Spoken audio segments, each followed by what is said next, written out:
कुंभ राशि से निकल करके शनि चले गए हैं मीन राशि में 29 मार्च को। ये ट्रांजिट आपके लिए कैसा रहेगा, इसी के बारे में हम बात कर रहे हैं लगातार। ये 11वां वीडियो है, ऑलरेडी थोड़ा लेट है, बट अभी 2.5 साल तक असरदार होंगी, तो इसीलिए हम लगातार बात कर रहे हैं अलग अलग राशियों के बारे में। शनि का ट्रांजिट कैसा रहेगा, बहुत डिटेल में हम बात करेंगे हर एक एस्पेक्ट की। आपकी personal life, professional life, health, career, students के लिए कैसा रहेगा, हर तरह से बात होगी। और अगर कुंभ राशि वाले लोगों की बात करी जाए तो शनि की ही राशि है, आप ही की राशि में ट्रैवल कर रहे थे अभी तक शनि, और उसके बाद अब निकल करके मीन राशि में जा चुके हैं। मीन राशि में पहले से ही 4 प्लैनेट्स मौजूद हैं। सूर्य, राहु, बुध, शुक्र पहले से ही मौजूद हैं। शनि के जाने के बाद एक पंचग्रही योग बन चुका है, जिसकी वजह से अब देखिए सूर्य बुध बुधादित्य योग बना चुके हैं, सूर्य और शुक्र शुक्रादित्य योग बना चुके हैं। बीच बीच में चंद्रमा भी जाएंगे जो कि क्षीण योग भी बनाएंगे। सूर्य शनि की युति आपस में कहीं ना कहीं पे एक, क्योंकि दोनों ही क्रूर ग्रह हैं, तो इसीलिए क्या कुछ परिणाम देंगे आप सबके लिए, इसके बारे में हम बात करेंगे। तो लग्न के और 12वें भाव के स्वामी है शनि आपके लिए, और अब आपके द्वितीय भाव में ट्रैवल करेंगे, क्योंकि मीन राशि में ट्रैवल करेंगे।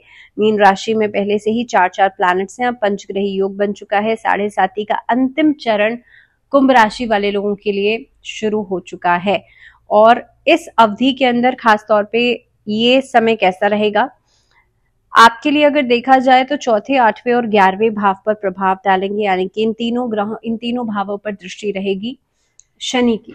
तो देखिए, सेकंड हाउस जो होता है वो धन संचय का भाव हम इसे मानते हैं, कुटुंब का घर हम इसे मानते हैं। यहाँ से आप क्या किस तरह का खाना खाते हैं, क्या आपकी ईटिंग हैबिट्स हैं, यहाँ से देखी जाती हैं। तो सेकंड हाउस जो होता है एक बहुत ही इंपॉर्टेंट हाउस इसलिए है क्योंकि धन संचय का घर है।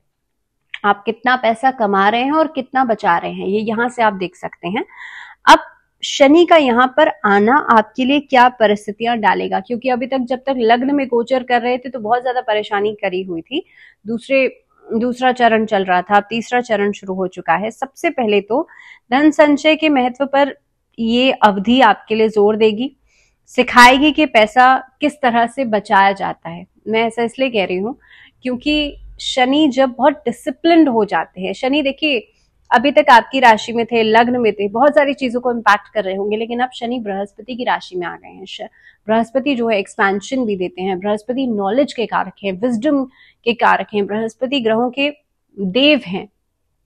तो जब शनि बृहस्पति की राशि में आ जाएंगे तो वो डिसिप्लिन रिजल्ट्स देंगे, वो बहुत ज्यादा इधर उधर नहीं करेंगे चीजों को, और आपके लिए ये बिल्कुल सिखाया जाएगा कि पैसा प्रभावी तरीके से कैसा बचाया जाता है, क्या तरीका है उसको बचाने का। इसके अलावा इस अवधि के अंदर आप बचाने के लिए बेशक से लाख कोशिशें कर रहे थे, लेकिन बच नहीं पा रहा था, अभी तक मेहनत कर रहे थे, आउटपुट नहीं मिल पा रहा था। ये अवधि ऐसी रहेगी कि आप पैसे को बचाना सीख जाएंगे, अगर अभी तक नहीं भी आता था तो सीख जाएंगे। इस टाइम पीरियड में विदेश से जो लोग जुड़े हुए हैं, मल्टीनेशनल कंपनीज में काम करते हैं या अंतरराष्ट्रीय कंपनियों में काम करते हैं, आपके लिए एक उल्लेखनीय काम करने का समय रहेगा, जहां से आपको पैसा भी आएगा और पैसे को बचाएंगे भी। मैं बार बार बचाने के ऊपर इसलिए जोर दे रही हूँ क्योंकि उसी भाव में शनि ट्रैवल कर रहे हैं और मेजरली आपका फोकस इसी चीज पर रहेगा। हालांकि पारिवारिक रिश्तों में यहाँ पे उतार चढ़ाव जरूर दिखाई देगा, रिश्तेदारों के बीच में आपसी जो समझ है उसको लेकर के डिसएग्रीमेंट्स हो सकते हैं, बिल्कुल हो सकते हैं, लेकिन हाँ प्रॉपर्टी के लेन देन में फायदा जरूर होगा, क्योंकि एसेट मेकिंग यहाँ पर नजर आता है। इस टाइम पीरियड में आप कुछ ना कुछ अपना घर बना लेंगे, प्रॉपर्टी बना लेंगे, कोई लैंड खरीद लेंगे, इस तरह की एसेट्स में आपकी वृद्धि हो सकती है। इस अवधि के अंदर रिलेशनशिप्स की खास तौर पे बात करी जाए तो देखिए, रिश्तों में सबसे ज्यादा प्रॉब्लम्स इसलिए आएंगी क्योंकि आपकी जो जबान है ना, जब सूर्य शनि एक साथ रहेंगे तो जबान में कभी कभी कड़वाहट भी महसूस होगी, और एक मेजर रीजन रहेगा कि आप जो कहेंगे सामने वाला उस बात को बुरा मानेगा, एंड देन कंप्लेन्स होंगी, वो फिर चीजें एक्सैजरेट होंगी और ये बढ़ती चली जाएगी। और अगर आप चाहते हैं कि ये नेवर एंडिंग प्रोसेस यहीं पर रुक जाए तो आपके लिए इंपॉर्टेंट ये है कि आप अपनी जबान पर कंट्रोल लगाइए।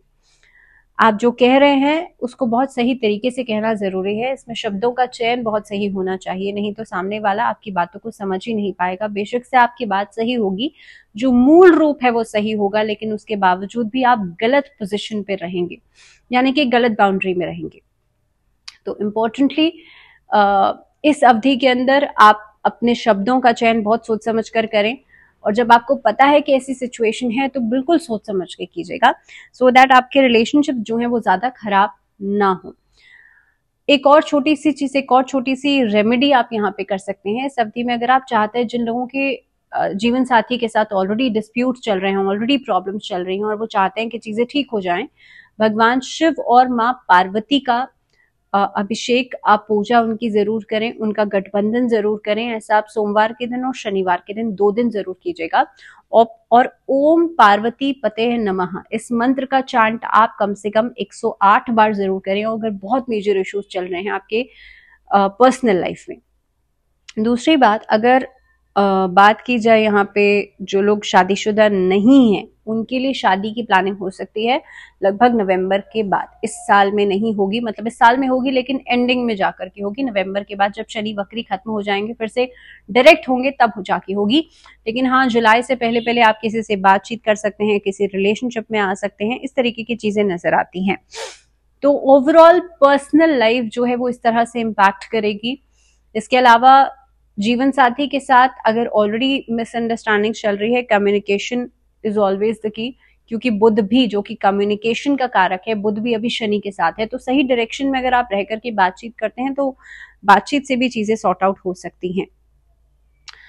अब एक बहुत इंपॉर्टेंट चीज आती है सेहत। आपकी सेहत कैसे इंपैक्ट करेगी, सेहत के प्रति आपको ध्यान रखना होगा, नहीं तो डेफिनेटली अच्छी नहीं रहेगी। अब आप ये कहेंगे बहुत सिंपल सी बात होगी कि भाई जाहिर सी बात है ध्यान रखेंगे तो अच्छी रहेगी, लेकिन यहाँ पर सेहत के लिहाज से अगर मैं बात करूं तो देखिए आपके लिए, क्योंकि द्वितीय भाव में शनि ट्रैवल कर रहे हैं, पहली दृष्टि चतुर्थ भाव पे डालेंगे, दूसरी दृष्टि अष्टम भाव पे डालेंगे, और अष्टम भाव पे जब शनि दृष्टि डालते हैं तो सडन एक्सीडेंट्स करवा सकते हैं, कोई इंजरी हो सकती है, और जो भी होगा वो बहुत सडन होगा। ऐसा नहीं है कि आपने ध्यान नहीं दिया और उसके बाद धीरे धीरे करके कोई बीमारी या कोई परेशानी बन रही है, सडन चीजें हो सकती हैं। तो इंजरी, एक्सीडेंट, कोई कट लग जाना, कोई घाव हो जाना, घाव पे ध्यान नहीं दिया तो वो बढ़ जाना, इस तरीके की चीजें ज्यादा हो सकती हैं। सो मेक श्योर कि आप लोग, और यहाँ से खर्चा हो सकता है, सो आई एम नॉट सेइंग कि पैसा आप बचाएंगे, लेकिन खर्चा हाँ इस डायरेक्शन से हो सकता है, तो इस पर थोड़ा सा ध्यान रखिएगा।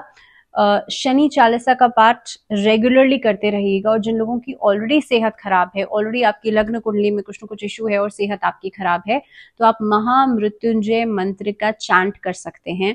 अगर व्यक्ति खुद बीमार है, बहुत ज्यादा नहीं करवा सकते आप, तो कोशिश कीजिए उनके आसपास महामृत्युंजय चलते रहना चाहिए, सो दैट उनकी हेल्थ पहले से बेहतर हो जाए, और उसके बाद वो खुद से चांट करना शुरू कर दें। इसके साथ साथ अगर स्टूडेंट्स के लिए बात की जाए तो देखिए स्टूडेंट्स के लिए समय अच्छा रहेगा, क्योंकि ये जो समय रहेगा, शनि की एक दृष्टि 11वें भाव पे भी पड़ रही है, और इसका मतलब ये है कि आप जो मेहनत करेंगे उसका आपको परिणाम अच्छा मिलेगा, एलिवेट करेगा आपको रिजल्ट्स के रूप में।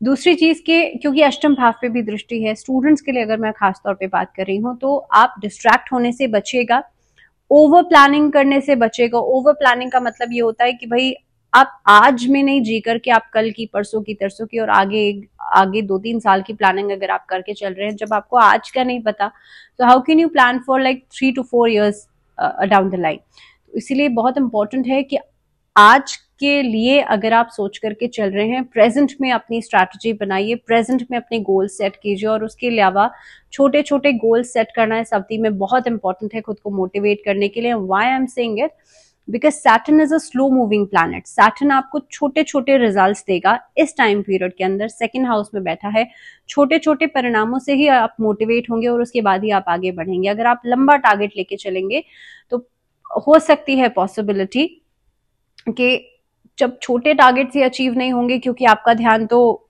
2-3 साल के बाद की चीजों में है, तो जब छोटे टारगेट्स ही अचीव नहीं होंगे तो आप पहले से ही डिमोटिवेट हो जाएंगे और शायद वहां तक पहुंच ही नहीं पाए। तो इसलिए स्टूडेंट्स के लिए एक स्ट्रैटेजी के रूप में मैं बता रही हूँ कि आप छोटे टारगेट्स को अचीव कीजिए और छोटा ही एम सेट कीजिएगा। जुलाई से नवंबर के बीच पारिवारिक कलह हो सकती है, क्योंकि कुटुंब के घर में शनि बैठा है। धन संचय करने में चुनौतियां जरूर आएंगी, इस अवधि में खर्चे बढ़ सकते हैं। अब मैंने पहले ही कहा कि खर्चे किस डायरेक्शन से बढ़ेंगे, तो इसीलिए सेहत का ध्यान रख लीजिएगा। इस अवधि के अंदर आपकी आय जो है वो इस टाइम पीरियड में जुलाई से नवंबर के बीच में डेफिनेटली प्रभावित होगी कि हो सकता है एक काम दूसरा काम बंद हो जाए, सो दैट पैसे आने में कमी आ सकती है। लेकिन फिर भी लगातार प्रयास जो है वो आपकी जो इच्छाएं हैं उसे पूरा जरूर करेंगे। कहने का मतलब ये है कि जुलाई से नवंबर के बीच में हो सकता है चैलेंजेस आए, लेकिन अगर आप रुक जाते हैं, अगर आप ये सोचते हैं कि भाई अब मुझसे नहीं होगा, तो डेफिनेटली परेशानियां बढ़ेंगी। लेकिन अगर आप रुकेंगे नहीं इन प्रॉब्लम्स के बावजूद भी, तो आपकी इच्छा जरूर पूरी होगी, आर्थिक लाभ आपको जरूर मिलेगा।